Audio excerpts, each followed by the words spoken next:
السلام علیکم ورحمۃ اللہ وبرکاتہ رب اشرح لی صدری ویسر لی امری واحلل عقدۃ من لسانی یفقہوا قولی سبحان اللہ وبحمدہ سبحان اللہ العظیم اللہم صلی علی محمد النبی الامی وعلی آل محمد۔ آج ہم سیرت النبی کے اگلے سیشن میں پڑھیں گے کہ یہود نے اپنے دوسرے قلعے سے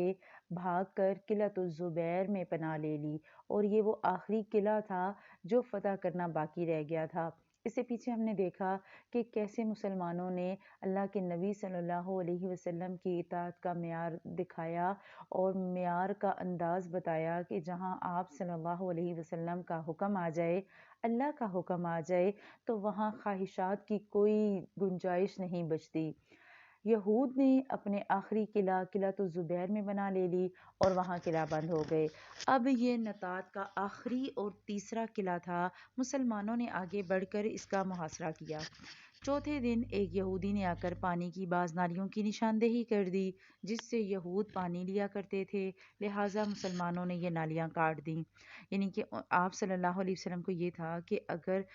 راستے کاٹ دیے جائیں گے پانی جانے کے تو ظاہر ہے پانی کے بغیر تو زندگی مشکل، لہٰذا یہود باہر آ جائیں گے۔ ہوا بھی ایسے ہی، یہود نے باہر نکل کر سخت لڑائی کی، لیکن شکست کھا کر شک کی جانب پسپا ہو گئے اور حصن ابی میں قلعہ بندی اختیار کر لی۔ اب شک کی فتح کیسے ہوئی؟ مسلمانوں نے پیچھا کر کے وہاں بھی ان کا محاصرہ کر لیا، لہٰذا وہ نہایت سخت لڑائی کے لیے تیار ہو کر نکلے۔ ان کے ایک بہادر نے نکل کر دعوت مبارزت دی اور مارا گیا، پھر اسی طرح دوسرا نکلا، وہ بھی مارا گیا۔ اسے حضرت ابو جدانہ سماک بن خرشہ انصاری رضی اللہ عنہ نے قتل کیا، اور اسے قتل کرتے ہی وہ تیزی سے قلعے میں گھسے اور ان کے ساتھ ہی مسلمان بھی گھس گئے۔ کچھ دیر قلعے کے اندر لڑائی ہوئی، پھر یہودیوں نے راہ فرار اختیار کی اور اس علاقے کے دوسرے اور آخری قلعے حصن نزار میں قلعہ بند ہو گئے۔ مسلمانوں کو حصن ابی میں بھی بہت سارا سامان ملا، بہت ساری بھیڑ بکریاں اور غلہ ہاتھ آیا۔ اس کے بعد مسلمانوں نے آگے بڑھ کر حصن نزار کا محاصرہ کر لیا، مگر یہ قلعہ جو تھا وہ پہاڑ کی چوٹی پر تھا، جہاں پہنچنے کے لیے نہ ہی کوئی راستہ تھا نہ ہی کوئی سبیل، اور یہاں پر یہود نے اپنی حفاظت کے لیے انتظام بھی بہت سخت کر لیا۔ لہٰذا یہود کو بھی تھوڑا سا ڈاؤٹ تھا نا کہ مسلمان جو ہے وہ حملہ کریں گے، تو انہوں نے اپنی حفاظت کے لیے سخت انتظامات کیے ہوئے تھے۔ انہیں یقین تھا کہ کوئی مسلمان اس میں داخل نہیں ہو سکتا، لہٰذا انہوں نے اپنی عورتوں اور بچوں سمیت قلعے میں قیام کیا، تیر اور پتھر برسا برسا کر سخت ترین جوابی کارروائی کی۔ جواب میں مسلمانوں نے منجنیق نصب کیا جس سے ان کے دلوں پر رعب چھا گیا، اور وہ کوئی قابل ذکر سختی جھیلے بغیر قتیبہ کے علاقے کی طرف بھاگ نکلے۔ مسلمانوں نے اس قلعے میں تانبے اور مٹی کے برتن پائے۔ اللہ کے نبی صلی اللہ علیہ وسلم نے فرمایا، اغسلوہا، انہیں دھو لو، وطبخوا فیہا، اور ان میں پکاؤ۔ قتیبہ کی فتح کے بعد مسلمان قلعہ کموس کی طرف بڑھے۔ یہ قتیبہ کا پہلا قلعہ تھا، اور 14 دن اور 20 دن تک اس کا محاصرہ، یعنی کہ کچھ ڈاؤٹ ہے کہ 14 دن یا 20 دن تک اس کا محاصرہ جاری رہا، اور اس کے بعد کہا جاتا ہے کہ یہود نے پناہ طلب کر لی، اور یہ بھی کہا جاتا ہے کہ مسلمانوں نے طاقت کے زور سے قلعے کو فتح کیا اور یہود باقی دو قلعے وطی اور سلالم کی طرف بھاگے۔ لیکن جب مسلمانوں نے ان کے محاصرے کے لیے پیش قدمی کی تو یہود نے اس شرط پر امان طلب کر لی کہ وہ عورتوں اور بچوں سمیت خیبر کی سرزمین سے جلا وطن ہو جائیں گے، یعنی کہ انہوں نے کہا کہ ہمیں اس علاقے سے نکلنے کی اجازت دے دیں، ہم چلے جائیں گے، ہمیں جان کی امان دے دی جائے۔ لہٰذا اللہ کے نبی صلی اللہ علیہ وسلم نے ان کی اس شرط کو منظور کر لیا اور یہ بھی اجازت دی کہ سونے چاندی گھوڑے اور ہتھیار کے علاوہ وہ اپنی سواری پر جو کچھ اور جتنا کچھ لاد سکتے ہیں لے جائیں، اور اگر کچھ چھپایا تو ذمہ ختم سمجھا جائے گا، یعنی کہ سونا نہیں لے کے جانا، چاندی نہیں لے کے جانی، گھوڑے اور ہتھیار نہیں لے کے جانے، اس کے علاوہ اپنی سواریوں پر جو چاہیں وہ جتنا چاہیں وہ لے کر جا سکتے ہیں۔ اس کے بعد انہوں نے دونوں یا تینوں قلعے مسلمانوں کے حوالے کر دیے، اور مسلمانوں کو مال غنیمت کیا ملا؟ 100 زرہیں، 400 تلواریں، 1000 نیزے اور 500 عربی کمانیں۔